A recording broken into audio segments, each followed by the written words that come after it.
আজ সকালবেলা বিছানায় শুয়ে শুয়ে ফোন ঘাটতে ঘাটতে ইউটিউবে হ্যাকটা চোখের সামনে এলো, যে জেমসগুলো সাজিয়ে মাঝখানে একটু গরম জল দিলে এরকম রেনবোর মতো তৈরি হয়ে যায়। এত সুন্দর একটা কালারফুল হ্যাক দেখে ট্রাই না করে আর পারলাম না।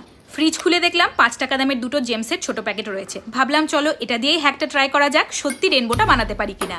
তো সবার প্রথমে এখানে একটা বাটিতে জল গরম হতে বসিয়ে দিয়ে একটা প্লেটে জেমসগুলো ঢেলে নিয়েছে। তারপর আমার মনে হলো এত বড় প্লেটে গোল করে সাজানোর মতো জেমস নেই, সেজন্য প্লেটটা চেঞ্জ করলাম। অবশ্যই একটা সাদা প্লেট নিয়েছি যাতে রেনবোর কালারটা ভালোভাবে বোঝা যায়। ছোট প্লেটটাতে গোল গোল করে ভালো করে সাজালাম। লাস্টে একটা সবুজ রং বেঁচে গেছিল। তারপর ভাবলাম এইটা না দিলে কালারটা ঠিক জমবে না, সেই জন্য মাঝখানে চেপে চুপে এটাকে অ্যাডজাস্ট করে দিলাম।